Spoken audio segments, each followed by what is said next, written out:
Você vai chegar na Cidade do México. Da Cidade do México, você vai voar para a cidade mais próxima da fronteira que tem aeroporto, que chama Hermosillo.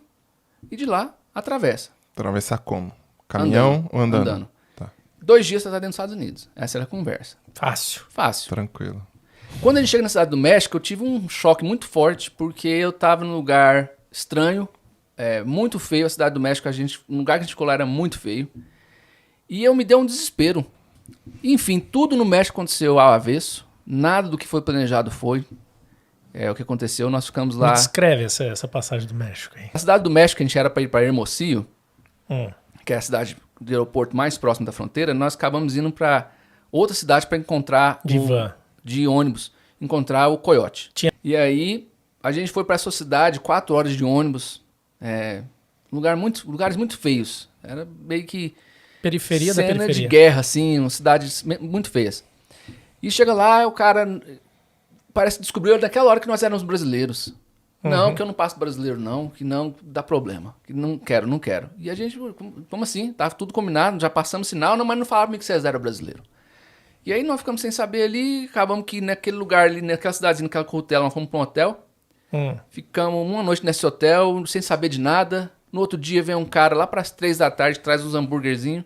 Fome já. Porque a gente precisava comer alguma coisa. Muito frio, muito frio. Vocês levaram muita mala? Não levaram nada? Levamos uma mala cada um, grande. De mochila? Não, ou de mala puxar? grande, mala grande. E aí, desse lugar, nós ficamos pensando que ia passar uma segunda noite. Nesse lugar fazia muito frio, não tinha aquecedor nesse hotel. Era hotel, era uma pousada, sei lá o que era aquilo. Não, agora a instrução é que vocês vão voltar para a Cidade do México. Então, passou um dia ali à toa, naquele lugar já. Eu sei que de lá nós voltamos para a Cidade do México de ônibus. Depois, no terceiro dia, já passamos um dia lá. Passamos um dia na Cidade do México, o segundo dia nessa cidade. No terceiro dia, nós voamos para Hermosillo. Que é a fronteira. Aí o cara avisou para nós assim, olha, quando você chegar em Hermosillo, você vai descer do avião e quando sair do aeroporto, vai ter um cara com a laranja na mão. Cara. Entra no carro desse cara. Aí você pensa, peraí. Tá precisando de Prison Break, velho. Então eu comecei a envolver com a história mais a cada momento que meu pai descobriu alguma coisa. Durante a viagem eu comecei a... Seu pai mantendo a calma, ele também parecia Não. desesperado. Meu pai é sempre muito calmo, sempre muito seguro. Ele sempre foi uma âncora para a família. Então você confia cegamente. Mas eu comecei a indagar algumas coisas. Peraí, pai, como é que vocês falaram lá? Vai ter um cara com a laranja na mão? E eu sei que meu pai, eu acho que ele começou a perceber a furada que foi aquilo ali. Eu pus minha família em perigo. No que a gente desce em Hermosillo, os federais, que é a Polícia Federal lá, já separou a gente da turma que estava entrando assim, no aeroporto pra cá. E aí foi pra salinha. Nossa, E aí, o coração já acelerou. Chamou meu pai. E era um quartinho lá que o cara... E eles queriam saber o que eles estão fazendo aqui. Não, a gente ia fazer turismo. Turismo em Hermosillo. Ninguém faz turismo aqui. Aqui é uma cidade industrial. Aí na conversa lá, eles queriam propina. Tá. $300 por pessoa. E meu pai falou, olha, eu não tenho dinheiro. Capaz de eles saberem que todo mundo vai pra lá, vai cruzar. Com certeza. Era um negócio, era uma máfia ali de... Eu sei que negociaram eles $100 por pessoa, que meu pai tinha. Nunca a gente sai do aeroporto, tinha uns 15 caras com laranja na mão. Você podia escolher. E aí eu falei, naquele ali. Eu sei que nós entramos num carro ali, levou a gente para um hotel.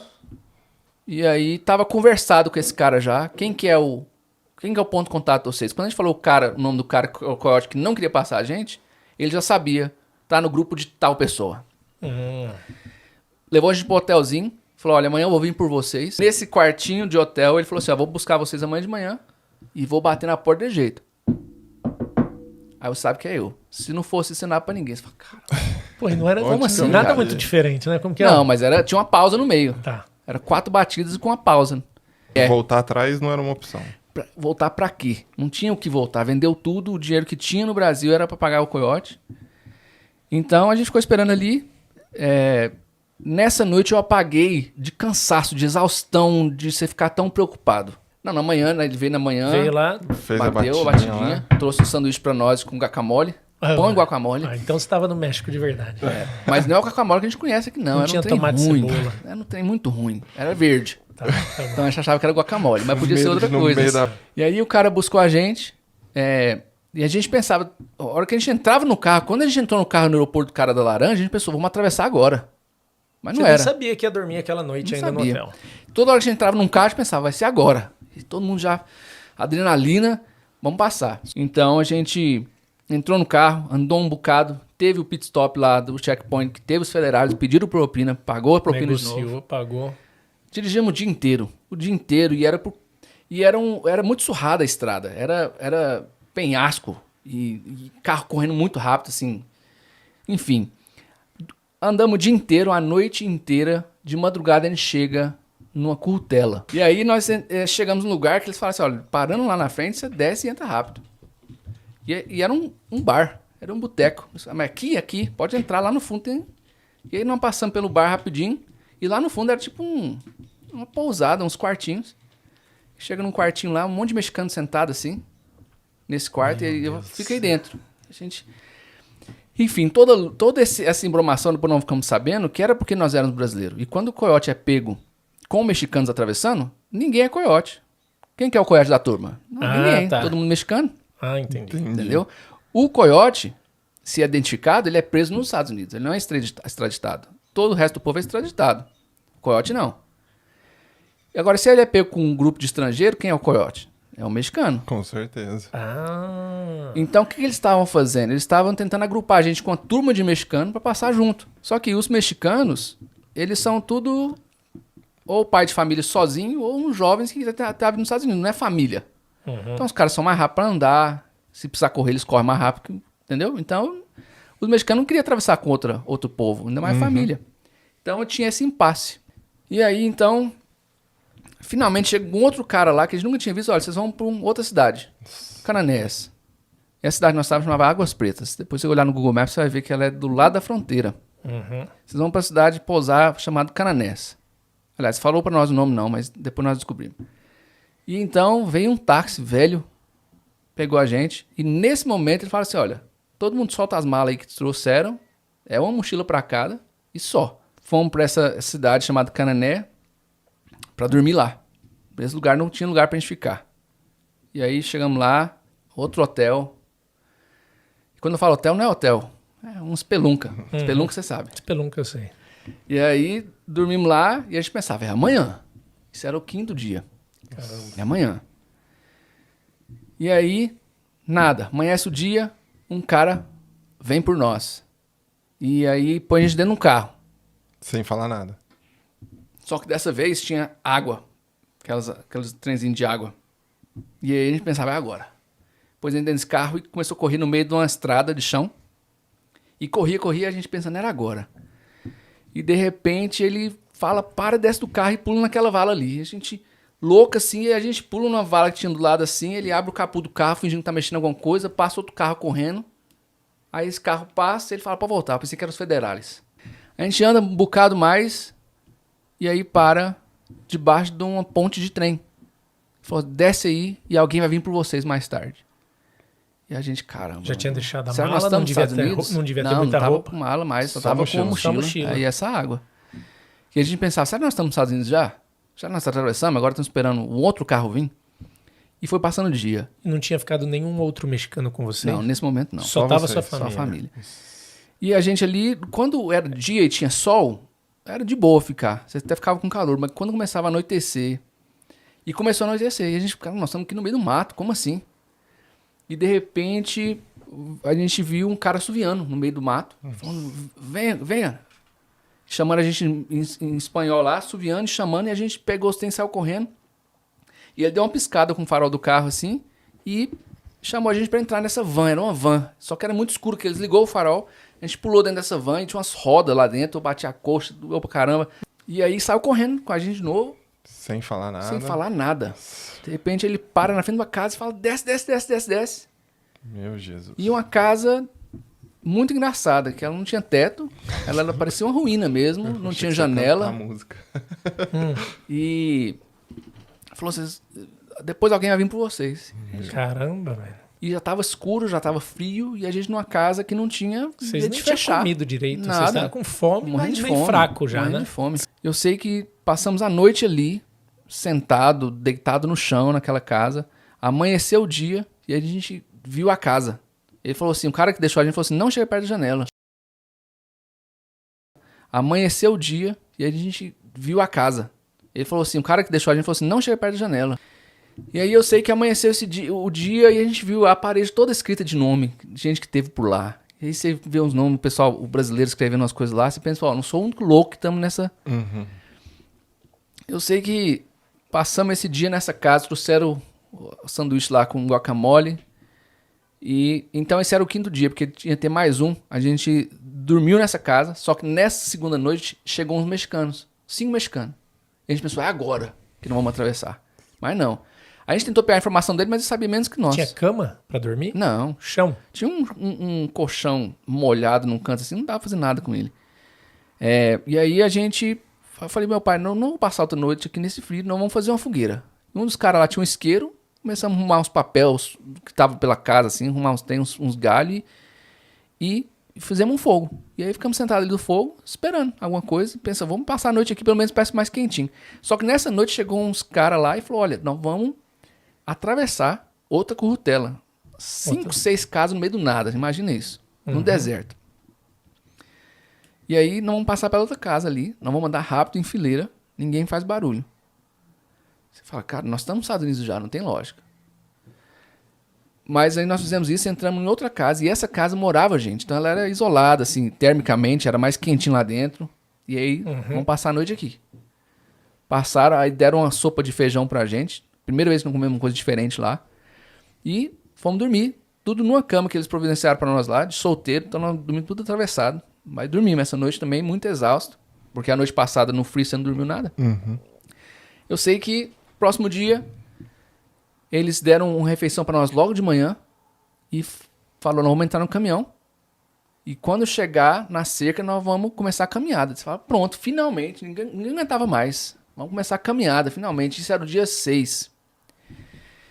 No que a gente desce do caminhão, a gente começa a caminhar em fileira e anda, e anda, e anda, e anda. E caminha. E caminha, e caminha. Os homens carregando aquela água, a mochila. Tinha um grupo de 5, 6 mexicanos. Tinha um coiote. 2 coiotes, na verdade. Um que estava na frente e eu ficava atrás. Andamos o dia inteiro. Anoiteceu, continuamos andando. E quando anoitece, fica muito escuro. Muito escuro. Não tinha muita luz para iluminar nada. Eu via a parte do tênis branco da minha irmã na minha frente e eu caminhava atrás dela. E que lá que eu ia mirando. Mas todo mundo muito cansado. Muito frio. Que agora você está exposto ao vento e tudo mais. Andamos. Eu sei que chegou num ponto que a gente, quando eles mandavam a gente sentar para descansar, a gente sentava e dormia. Sentado assim. Tanto que era exaustivo aquilo ali. E aí ele chegou num ponto, falou pra gente sentar, falou assim, olha, nós vamos passar por uma cerca e não encosta na cerca. Beleza, finalmente, é os Estados Unidos. É a fronteira. E fomos andando, mas era muito longe ainda. E andamos. Quando chega nessa cerca, tinha uma vala cavada por baixo dela que você passava em pé. Então, foi mais. Será que ele não queria que a gente pulasse e batesse na cerca? Continuamos pensando, pronto, passamos. E vamos andar mais. E andamos mais. De repente ele mandou todo mundo sentar. Ele viu uma luzinha lá no horizonte, um carro passando. E nós ficamos olhando aquilo lá, dormir. Aí chamaram a gente para ir de novo, andar e andamos. E andamos. Muito tempo depois a gente passa por uma estrada de chão. E eu lembro que eu era o último da fila, o qual estava atrás de mim. Eu lembro pensando assim, ué, tem 2 riscos de pneu e tem um monte de passinho em cima. Se algum carro voltar aqui, vai ver que tem marca fresca aqui, né, de pisada. E foi um pensamento que passou pela minha cabeça. Nós andamos 300 metros e eles mandaram a gente sentar de novo. E no que eu sentei, eu cochilei. Minha irmã falou assim, Samuel, eu preciso fazer xixi. E o guardanapo, o papel higiênico estava na minha mochila. E eu peguei a mochila, abri a mochila devagarzinho. No que eu ia pegar, a gente viu 4 portas fechadas de carro. Pá. E aí os caras, lá migra, e todo mundo saiu correndo. Os mexicanos todos saíram correndo. Eu fechei o zíper, pus a mochila nas costas, adrenalina, a 1000. E a gente começa a correr. Começa a correr sem saber pra onde vai, porque os caras sumiram tudo. Vocês correram junto ou sua família cada um pra cada lado? Junto pro mesmo rumo nós estávamos indo. E eu lembro de uma lanterna, assim, passar, iluminar a blusa da minha irmã. E eu falei, já era. Quem é o que fazer? E eu abracei ela, agachei, e meu pai e minha mãe, não, para, que não tem mais o que fazer. E aí chega os Border Patrol, os caras da Polícia da Fronteira, com 12, com metralhadora. E aí a gente, então, eles levam a gente por furgão, põe a gente atrás desse furgão e começa a andar na estrada. E levaram a gente pra Tucson, Arizona. Mas dirigiu quase a noite inteira pra chegar. Chegamos lá, tava amanhecendo o dia. E aí nós ficamos nesse lugar, e aí eles falaram, olha, vocês vão ser deportados. E aí eu sei que a gente foi transferido de Tucson, Arizona, pra Florence, Arizona. Tá. E aí lá era uma penitenciária. E a gente, nesse momento aí, puseram aqueles macacão na gente. Igual de filme. Igual de filme, você estranha aquilo lá. E você fala, cara, nossa, é muito sério. Você saiu do Brasil só querendo levantar dinheiro pra casar. E o negócio ficou Passão. sério, ficou sério. E aí Ficando preso com o macacão. E aí nós ficamos um dia em Florence e até eles falaram pra gente que ia transferir a gente pra Las Vegas. A gente fala, cara, não, mas nós estamos longe de Las Vegas. E aí nesse momento de transferência, eles puseram algema na gente, aquela algema da mão, nos pés e que liga no cinto aqui de algema também. E entramos no ônibus, do ônibus fomos pro aeroporto, do aeroporto no avião, o avião foi e eu ficava pensando no avião assim, cara, se esse avião cai, que não era como nadar. E eu pensava, mas nós estamos voando por cima de... E só tinha preso no avião. Só detentos. E aí eu sei que a gente chegamos em Las Vegas, fomos para uma penitenciária federal e a gente ficou ali. E lá é as regras dentro da prisão. Igual você vê Prison Break, era igualzinho Prison Break, a lugar que nós ficamos. Então você tem as mesas no meio, onde você tem almoço, refeições ali no meio, as celas embaixo, dando a volta e em cima também. E aí eu sei que a gente, numa madrugada, eles me acordaram. Você tem audiência hoje. É a hearing. Você tem um hearing hoje. Eu levantei assustado. Já tinha feito uma amizade muito boa com os meus cellmates, que era o cara que ficava comigo, tinha Você 2. não tá- E aí a gente... eu fui descer para eles me prepararem para transporte, que é o quê? As algemas. Meu pai já estava sendo preparado. Eu fiquei preocupado, será que nós vamos no mesmo Mas dia? Vocês foram juntos? Fomos juntos. Olha. E mais 2 brasileiros. E alguns mexicanos que eram novos. Não estavam no mesmo grupo que a gente foi pego lá no começo. Puseram a gente no furgão e andaram com a gente. A gente não via nada da rua. Chegamos num lugar que era o lugar da audiência. Você chega lá, você espera, e algemado, aí... eles põem você na cela e tiram a algema. Mas para subir o elevador para ir para a sala de audiência, põe de novo as algemas. Muito incômodo. Se você pensa que a algema...